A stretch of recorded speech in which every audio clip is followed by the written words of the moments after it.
नमस्कार। मैं डॉक्टर सुदेश कांतेजा आप सभी का डीएस एकेडमी के इस ऑनलाइन प्लेटफॉर्म पे स्वागत और अभिनंदन करती हूँ। जैसे कि आप देख रहे हैं, इस समय हम चल रहे हैं काव्य शास्त्र में भी हम इस समय हैं संप्रदाय विशेष में। और आज जो एक महत्वपूर्ण संप्रदाय था, जो छठा संप्रदाय हमारा है, वो है ध्वनि संप्रदाय।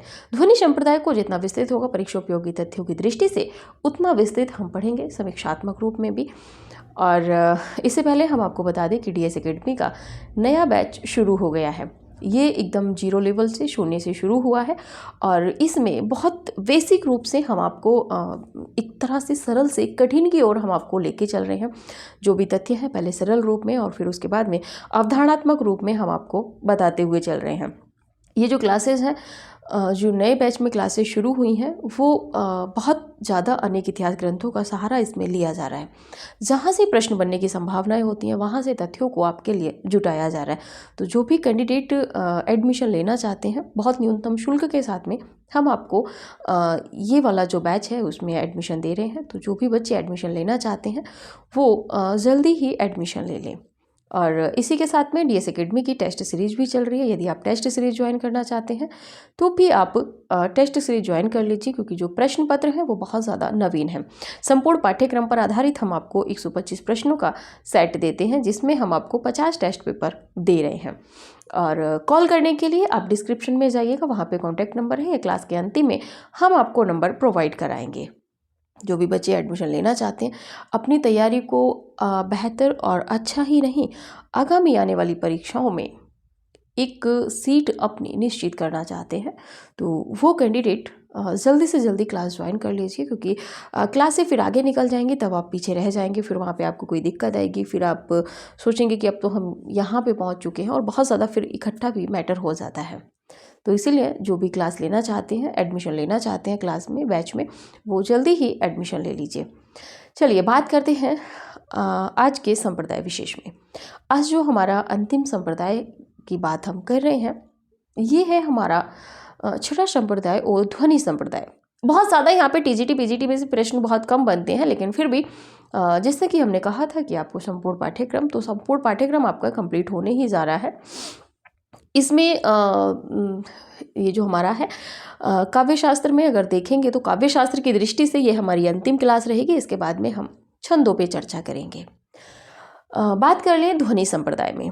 ध्वनि संप्रदाय का मतलब है कि ये इसकी चर्चाएं पहले भी हुई। जैसा कि हमने पहले संप्रदायों में आपसे बात की कि जो आचार्य जिस संप्रदाय विशेष को महत्व दे रहे थे, जिनकी स्थापना कर रहे थे, वो उसी को काव्य का प्राण तत्व, काव्य की आत्मा मान रहे थे। यहाँ पे ध्वनि का मतलब होता है नाद। वो नाद, वो ध्वनि जो हमारे कानों में पड़े और हमें आनंद आए, इसको आनंदवर्धन ने काव्य की आत्मा माना है। उनका कहना है कि हम जो भी कोई काव्य पढ़ें, जो भी कोई पंक्ति पढ़ें, तो वो इतनी सुरीली हो, इतनी सुरगम्य हो, इतनी नाद में हो कि जैसे कभी आप देखेंगे कि अगर कोई घंटा बजा रहा है तो आपको बहुत ज़्यादा अजीब सा लगेगा, बहुत गुस्सा आएगा, झंझट सी आएगी। वहीं पे यदि कोई शंख की ध्वनि आपको ध्वनित होती है तो बहुत ज़्यादा आप उसमें डूब जाते हैं।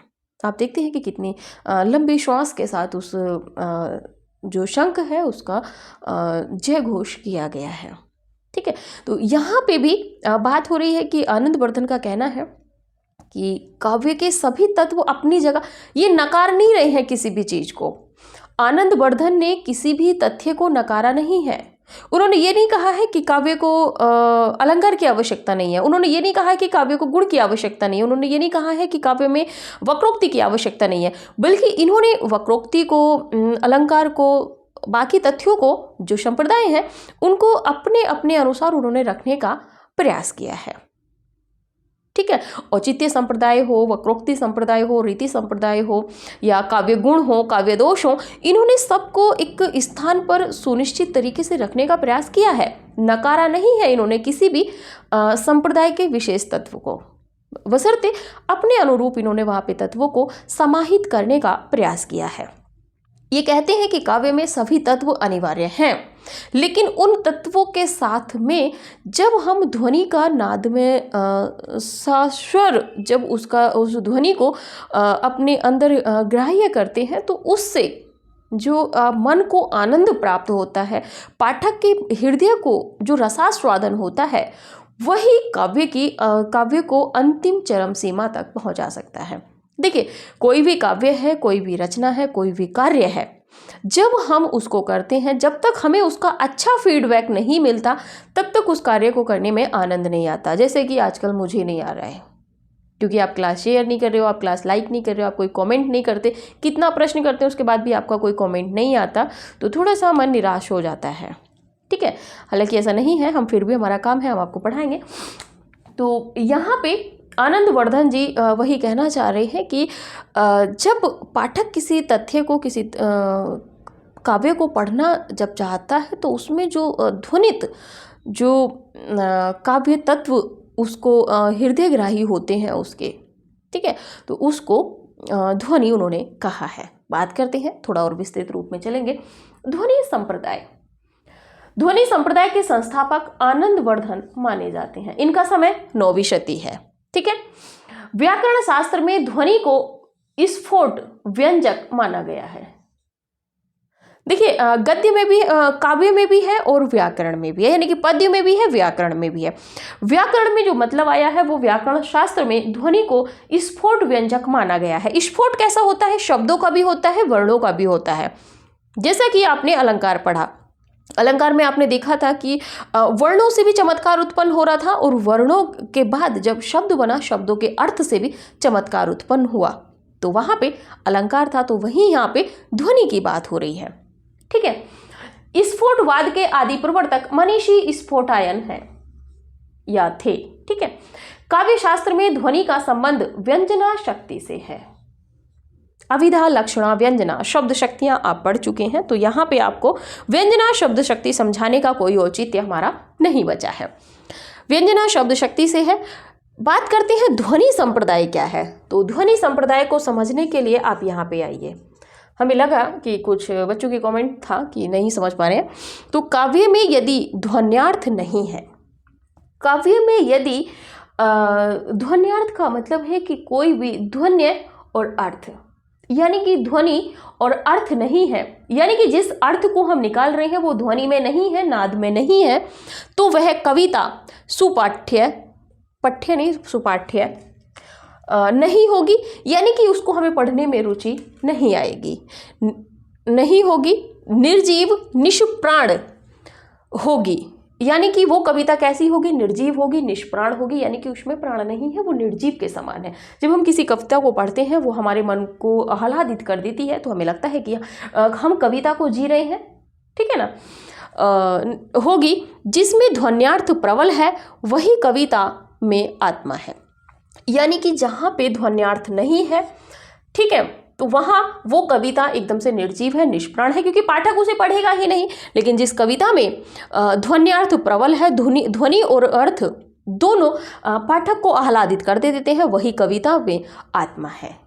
इन्होंने सीधे सीधे कहा है आपके आनंदवर्धन जी ने। ठीक है, आप इस चीज़ को नोट कीजिएगा, ये बहुत महत्वपूर्ण है। बात करें तो आनंदवर्धन से पूर्व ध्वनि संप्रदाय, भरत मुनि ने नाट्यशास्त्र में व्यंजना के रूप में ध्वनि के महत्व को स्वीकार किया है। किसके रूप में? तो व्यंजना के रूप में। भामा की बात कर लेते हैं, तो भामा ने अविधा और व्यंजना का नाम प्रकारांतर से लिया है। ठीक है, तो ये भी महत्वपूर्ण है कि ध्वनि का नाम प्रकारांतर से किसने लिया है? अभिधा और व्यंजना के रूप में प्रकारांतर से किसने लिया है? तो आपके भामा जी ने। आचार्य वामन की बात करें तो आचार्य वामन ने लक्षणा शब्द शक्ति का उल्लेख किया है। किसके अर्थ में? ध्वनि के अर्थ में। ध्वनि के अर्थ में लक्षणा शब्द शक्ति का उल्लेख करने वाले आचार्य हैं आचार्य वामन। आनंदवर्धन ने ध्वन्यार्थ या प्रतीयमान अर्थ को वाच्यार्थ से सर्वथा विलक्षण माना है। इन्होंने सर्वथा विलक्षण यानी कि अलग माना है।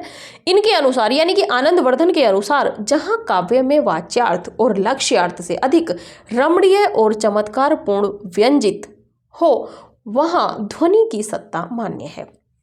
बात करें आनंदवर्धन की, तो उन्होंने कहा है कि काव्य में जहां जहाँ काव्य में वाच्यार्थ यानी कि वाक्य चारुता और लक्ष्यार्थ यानी कि लक्ष्य चारुता से अधिक रमणीय और चमत्कारपूर्ण व्यंजित हो, जो काव्य चमत्कारपूर्ण व्यंजित हो, वहाँ ध्वनि की सत्ता मान्य है, यानी कि वहीं पे ध्वनि संप्रदाय है, यानी कि वहीं पे ध्वनि जो है वो काव्य की आत्मा है। आई होप कि आपको समझ में आया होगा। आप इसका स्क्रीनशॉट लीजिए। आगे देखते हैं ध्वनि संप्रदाय के संबंध में और आपके जो आनंदवर्धन जी हैं उन्होंने क्या कहा है। एक दो कथन इन्होंने कहे हैं जो परीक्षा उपयोगी दृष्टि से महत्वपूर्ण है, हम आपके लिए लेकर आए हैं। चलिए,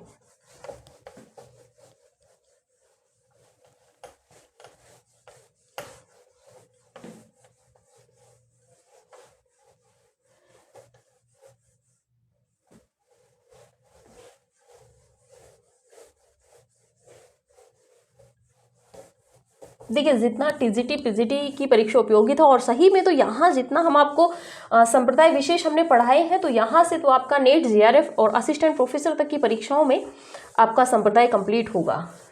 और इससे विस्तृत पढ़ने के लिए, बहुत ज़्यादा विस्तृत और बहुत ज़्यादा काव्यात्मक रूप में पढ़ने के लिए आप बैच ज्वाइन कर सकते हैं, बहुत न्यूनतम शुल्क के साथ है। चलिए आगे बात कर रहे थे आपके आनंदवर्धन की। वो कहते हैं कि जहां शब्द और अर्थ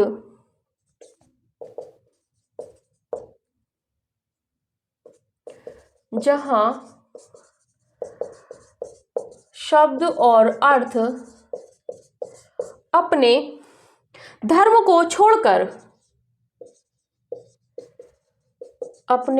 को छोड़कर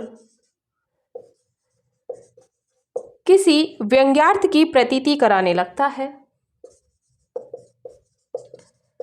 किसी व्यंग्यार्थ की प्रतीति कराने लगता है, वहां ध्वनि होती है।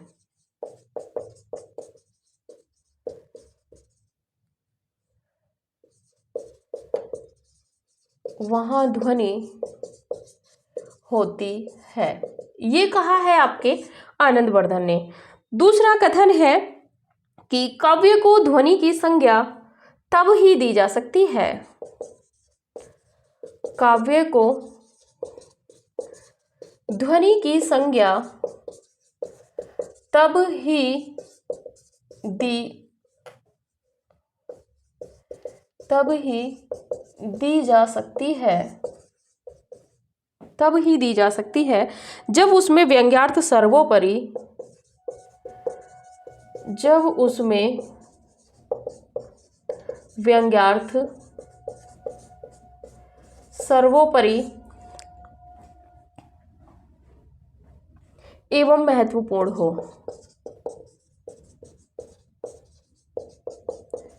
एवं महत्वपूर्ण हो। ये कथन है आपका ध्वनि के संबंध में।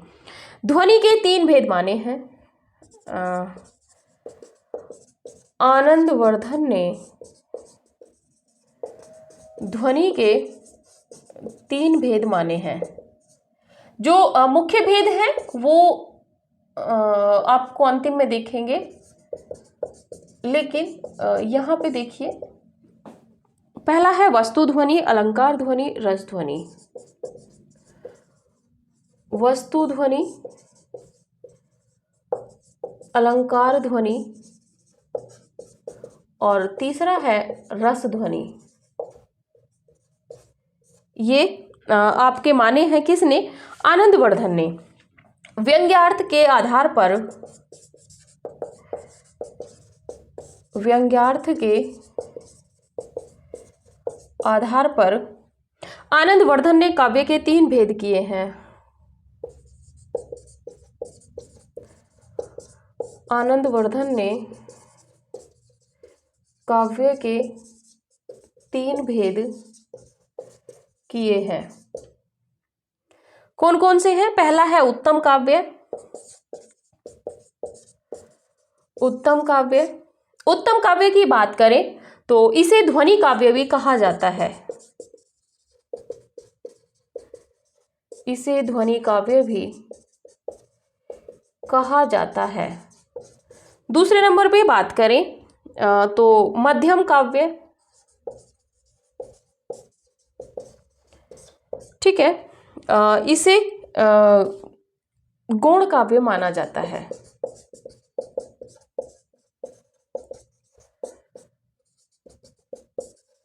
गौण काव्य माना जाता है, ठीक है। गुणीभूत व्यंग्य भी इसी काव्य को कहते हैं, मध्यम काव्य को गुणीभूत व्यंग्य भी। तीसरे नंबर पे है अधम या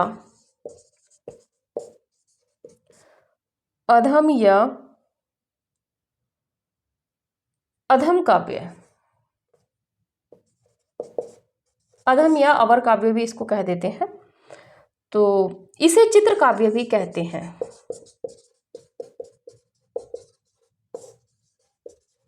इसे चित्र काव्य भी कहते हैं क्योंकि यहाँ पे व्यंग्यार्थ नहीं होता है, इसमें किसी न किसी प्रकार का चित्र रूपात्मक रहता है।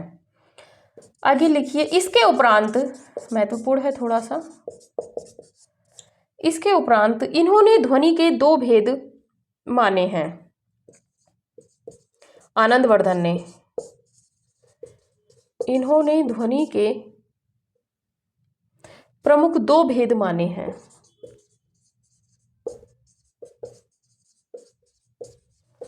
प्रमुख दो भेद माने हैं। यदि प्रमुख दो भेदों में यदि बात करें तो पहला है अभिवक्षित वाच्य ध्वनि। अविवक्षित वाच्य ध्वनि, इसी को कहते हैं लक्षणामूला।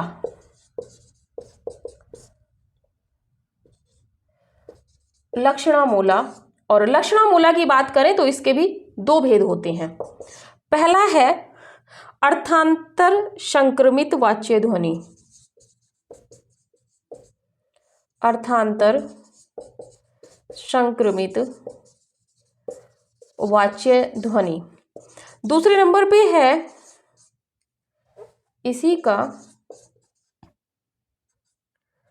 अत्यंत तिरस्कृत वाच्य ध्वनि। ये हुआ। इसके बाद में है विवक्षित, दूसरा है विवक्षिता न्यास, विवक्षित न्यायपरक वाच्य ध्वनि। इसकी यदि बात करें तो इसे अभिधा मूला कहते हैं। अभिधा मूला। अभिधा मूला की बात यदि करें तो इसके भेदों में पहले दो भेद मुख्य होते हैं। पहला है आपका संलक्ष्य व्यंग्य ध्वनि। संलक्ष्य व्यंग्य ध्वनि। दूसरा है असंलक्ष्य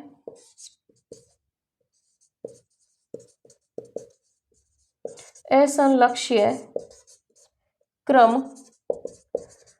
व्यंग्य ध्वनि, ठीक है। इसी के साथ में वस्तु ध्वनि, अलंकार ध्वनि, इसके दो भेद हैं, वस्तु ध्वनि और दूसरा है अलंकार ध्वनि। इसी के साथ में असंलक्ष्य क्रम व्यंग्य ध्वनि की यदि बात करें तो इसका पहला भेद है रस ध्वनि। रस ध्वनि में भी इसके दो भेद हो जाते हैं, रसाभाव,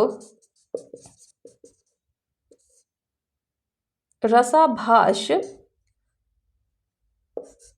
रसाभास, और दूसरा हो जाता है भाव। भाव में फिर इसके 5 भेद हो जाते हैं। भाव में जो 5 भेद होते हैं, पहला है भावभास, दूसरा है भावोदय, तीसरा है भाव शांति,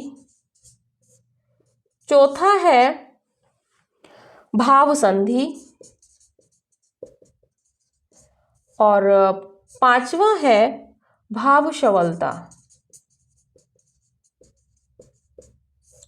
ये है आपका जो विशेष है। देखिए थोड़ा सा देख लेते हैं।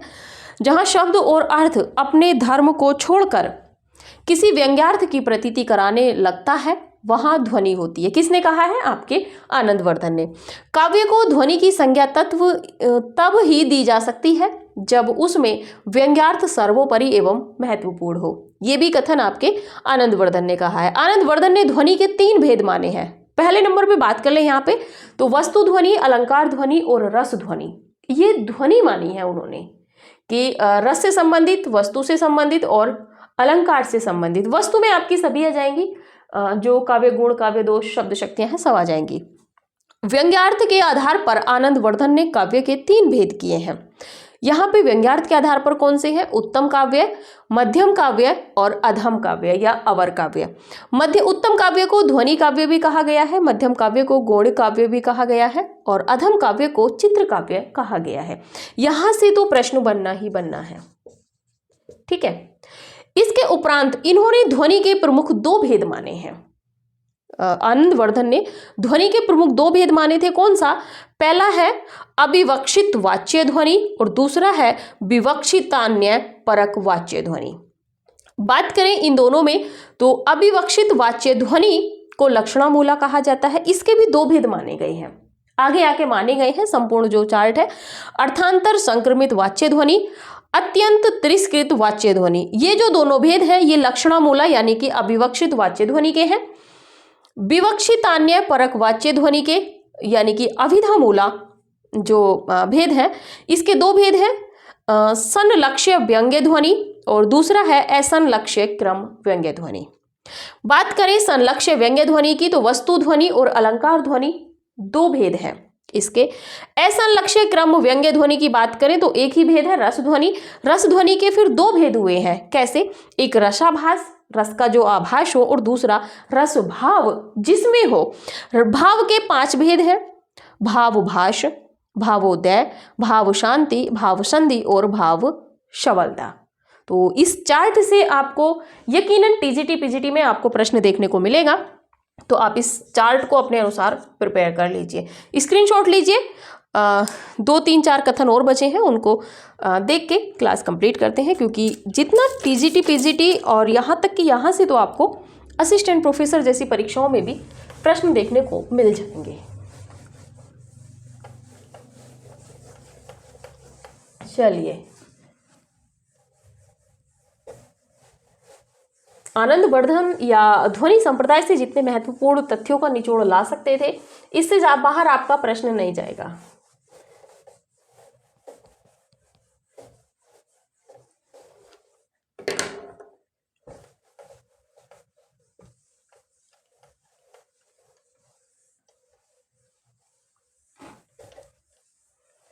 लेकिन जो भी बच्चे एडमिशन लेना चाहते हैं वो जरा टाइम से ले लें। चलिए, इसके आगे हम बात कर रहे थे आपकी अभिनव गुप्त की। अभिनव गुप्त ने ध्वन्यालोक ग्रंथ पर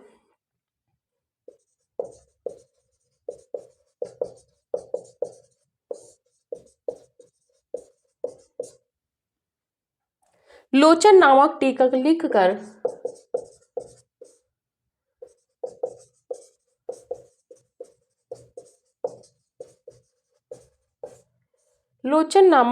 लिखकर ध्वनि सिद्धांत को सुस्थिर किया था।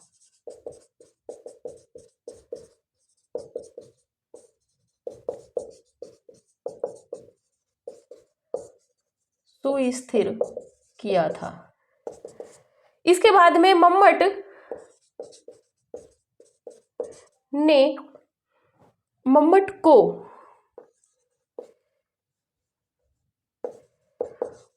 को ध्वनि प्रस्थापक परमाचार्य कहा जाता है। ध्वनि सिद्धांत को सुव्यवस्थित एवं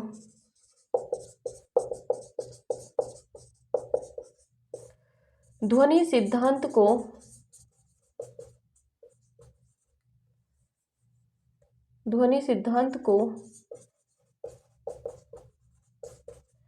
सुव्यवस्थित एवं स्थिरीकृत करने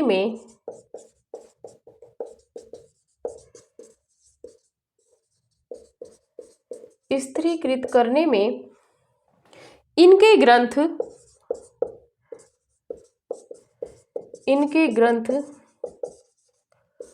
काव्य प्रकाश, मम्मट का ग्रंथ है काव्य प्रकाश, का प्रमुख योगदान रहा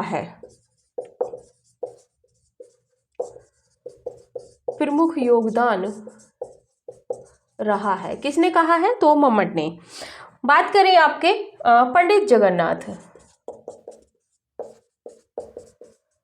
पंडित जगन्नाथ जी की बात करें, इन्होंने ध्वनि काव्य को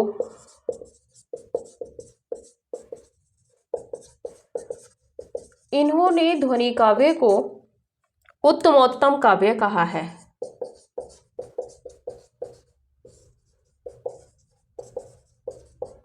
उत्तमोत्तम काव्य कहा है। बात कर लें थोड़ी सी ध्वनि विरोधी आचार्य। ध्वनि विरोधी आचार्य में है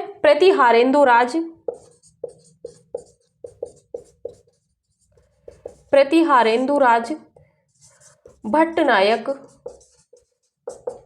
कुंतक, महिम भट्ट, कुंतक हैं,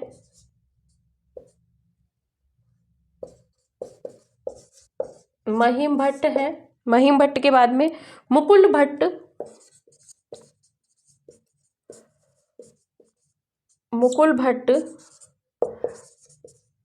धनंजय धनिक, क्षेमेंद्र।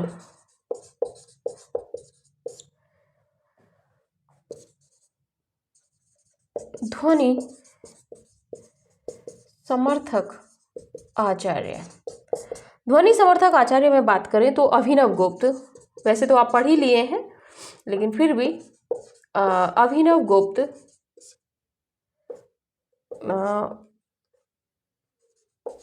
मम्मट, भोज, विश्वनाथ, इनको वैसे आप पढ़ लिए हैं, बहुत वो नहीं है। हिंदी में ध्वनि सिद्धांत का विवेचन, हिंदी में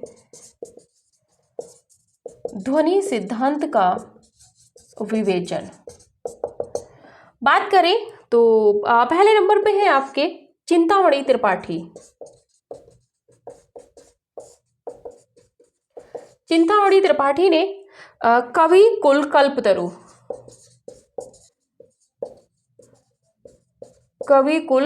कल्पतरु में 18वीं शती की रचना है, इसमें प्रयोग किया है। दूसरे नंबर पे है देव की रचना है काव्य रसायन। इसके बाद में बात करें रामचंद्र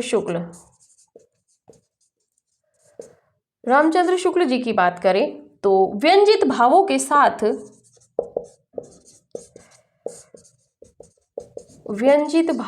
साथ पाठकों की सहानुभूति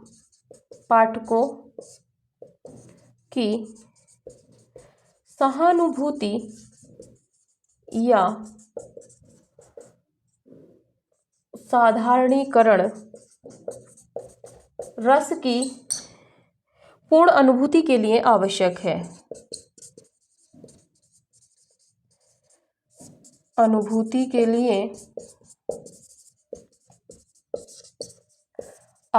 है। ये कहा है शुक्ल जी ने।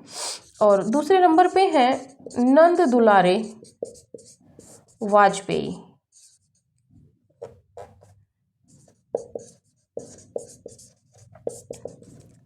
इनका है कि ध्वनि सिद्धांत का आविर्भाव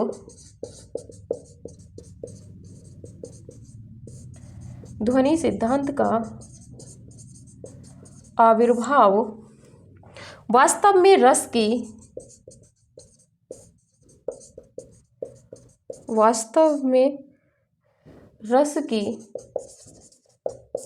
व्याख्या के लिए हुआ।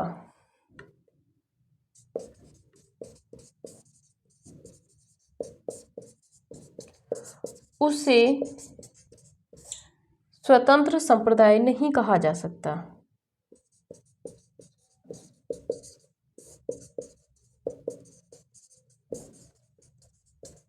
ये है आपका संपूर्ण जो है ध्वनि संप्रदाय, ये आपका कंप्लीट हुआ। जहां से जितने प्रश्न बन सकते थे वो सभी हमने आपको यहाँ पे कराए हैं। देख ले थोड़ा सा। अभिनव गुप्त ने ध्वन्यालोक ग्रंथ पर लोचन नामक ध्वन्यालोक लोचन, ठीक है, ध्वन्यालोक लोचन पूरा नाम है, ध्वन्यालोक लोचन, जो टीका है वो लिखकर ध्वनि सिद्धांत को जो है सुस्थिर यानी कि सुव्यवस्थित रूप से आगे बढ़ाया है। मम्मट को ध्वनि प्रस्थापक परमाचार्य कहा जाता है। ध्वनि सिद्धांत को सुव्यवस्थित एवं स्थिरीकृत करने में इनका ग्रंथ जो है काव्य प्रकाश, मम्मट का ग्रंथ है काव्य प्रकाश, का प्रमुख योगदान रहा है, महत्वपूर्ण है, यहाँ से प्रश्न बनेगा। पंडित जगन्नाथ, इन्होंने ध्वनि काव्य को उत्तमोत्तम काव्य कहा है, यहाँ से प्रश्न बनेगा अगला। ध्वनि विरोधी आचार्य, एक प्रश्न बनता ही है, प्रतिहारेंदुराज, भट्टनायक, कुंतक, महिम भट्ट, मुकुल भट्ट, धनंजय धनिक और क्षेमेंद्र। ध्वनि समर्थक में आप पढ़ ही लिए हैं, अभिनव गुप्त, मम्मट, भोज, विश्वनाथ, बाकी को भी। हिंदी में ध्वनि सिद्धांत का विवेचन जो है चिंतामणि त्रिपाठी ने कवि कुल कल्पतरु में किया है, देव ने काव्य रसायन में किया है। शुक्ल जी का मानना है कि व्यंजित भावों के साथ पाठकों की सहानुभूति या साधारणीकरण रस की पूर्ण अनुभूति के लिए आवश्यक है। वहीं पे नंदुलारे वाजपेयी जी कह रहे हैं कि ध्वनि सिद्धांत का आविर्भाव वास्तव में रस की व्याख्या के लिए हुआ, उसे स्वतंत्र संप्रदाय नहीं कहा जा सकता। ये किसने कहा है? आपके आचार्य नंदुलारे वाजपेयी जी ने। आप इसका स्क्रीनशॉट लीजिए, फिर देखते हैं। चलिए बात करें जिन भी बच्चों को एडमिशन या कोई भी अन्य जानकारी लेनी है,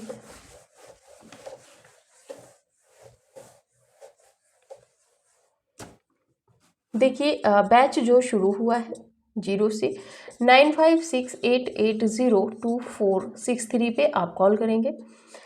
टीजीटी, पीजीटी, नेट, जेआरएफ और असिस्टेंट प्रोफेसर की भी यहाँ पे जो क्लासेज हैं वो आपकी शुरू हो गई हैं। और यहाँ पे जो विशेषताएं थी आप देखेंगे कि पुरानी जो क्लासेज हैं उनसे बहुत विस्तृत और समीक्षात्मक तथ्यों को हम लेके आ रहे हैं, क्योंकि वहाँ पे हमने 2 से 3 इतिहासों को ही सहायक ग्रंथ के रूप में रखा था, जो आपको नोट्स बनाया था। लेकिन यहाँ पे हम अन्य विश्वविद्यालयों से जो संबद्ध साहित्य इतिहास ग्रंथ हैं उनको मूल पुस्तकों से और जो नोट्स हैं उनसे हम आपको यहाँ पे लेके आ रहे हैं। सीधे सीधे भी आपको समझाया जा रहा है, और यदि नहीं समझ में आ रहा है तो फिर वहाँ पे आपको ट्रिक के माध्यम से भी समझाया जा रहा है। कोई बहुत ज़्यादा जब रचनाएं हो जाती हैं, बहुत ज़्यादा तथ्य हो जाते हैं, तो उनको कुछ ट्रिक के माध्यम से भी हमें समझाते हैं। तो जो भी कैंडिडेट एडमिशन लेना चाहते हैं, चाहे टेस्ट सीरीज के लिए चाहे बैच के लिए, आप इस नंबर पर कॉल करके, और देखिए बहुत न्यूनतम शुल्क के साथ में जितना हमने आपको अभी हम इसमें पढ़ा रहे हैं इससे भी विस्तृत हम आपको उन क्लासेज में पढ़ा रहे हैं। तो जो भी बच्चे एडमिशन लेना चाहते हैं समय से एडमिशन ले लीजिए, क्योंकि फिर समय नहीं बचेगा, आप तैयारी नहीं कर पाओगे, इसलिए अभी समय है। अच्छे से आप अपनी तैयारी को आगे बढ़ाइए। तैयारी को आगे बढ़ाना नहीं है, तैयारी पूरी करनी नहीं है, आपको एक सीट ही लेनी है। तो जो भी बच्चे एडमिशन लेना चाहते हैं समय से एडमिशन ले लीजिए। आज की क्लास यहीं तक रखते हैं, मिलते हैं अगली क्लास में, देखेंगे क्या नया तथ्य हम लेके आएंगे। तब तक के लिए नमस्कार।